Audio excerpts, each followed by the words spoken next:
supporters are leading protests across the West against lockdown restrictions. One to reopen business in Washington state was recently streamed on Facebook by activist Kelly Stewart. Come on, guys, this is the American way. Open rebellion to tyrannical lies. We're not slaves. The rebellious fight against tyranny or justice against a family that has defied the law for decades. The federal appeals court in San Francisco takes up the case via Zoom tomorrow. Kirk Ziegler, NPR News.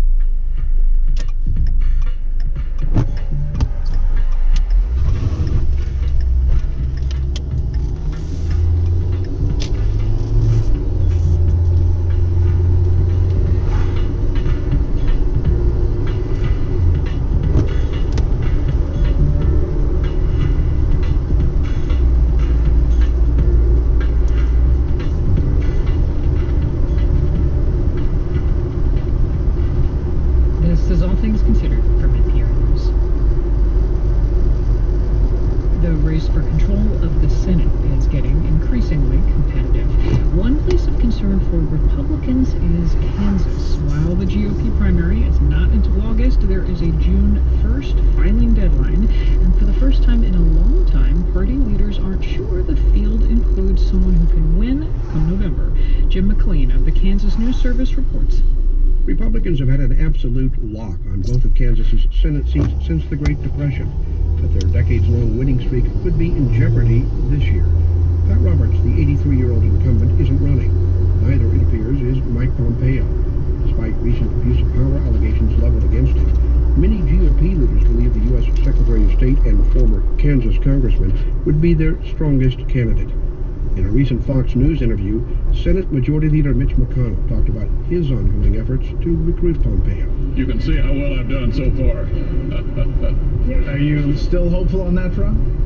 Well, the filing deadline is June 1st, so I guess the suspense won't last much longer. There isn't any real suspense on this end, says Kansas Republican Party Chair Mike Kuckelman. I've not heard anything from Pompeo's team that he's looking at it or that he has any interest in doing it this time, and I think he's been pretty clear that he's not going to. With Pompeo out, former Kansas Secretary of State Chris Kobach is a frontrunner for the nomination. He's a polarizing figure who appeals to many Trump voters, but alienates moderates and independents. The Washington establishment wants a tool, a quiet, useful tool who will keep the status quo going.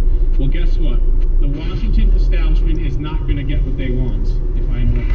Kobach's record as an anti-immigration hardliner aligns him with President Trump, who endorsed Kobach's 2018 bid for governor, but joked about having second thoughts. If he loses, I'll bring him into my administration in 2 seconds.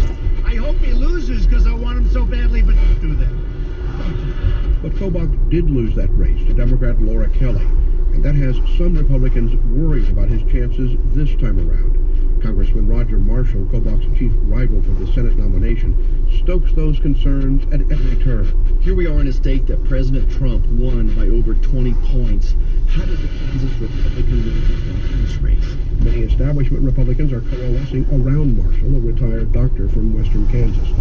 But Kobach, noting he's won 2 of 3 statewide races, says too much is being made of his loss to Kelly in what he calls a blue wave election. But basically that's the only argument they got, and so they keep saying it over and over again. Democrat Barbara Bollier will be waiting for the winner of the GOP slugfest. She's also a retired doctor and state senator from the Kansas City suburbs.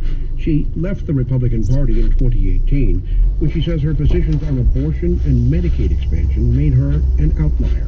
For the first time ever, I don't have that pit in my stomach, that stress of knowing I don't agree with so many of the policies they're trying to bring forward. With backing from Governor Kelly and former Kansas Governor and Health and Human Services Secretary Kathleen Sebelius,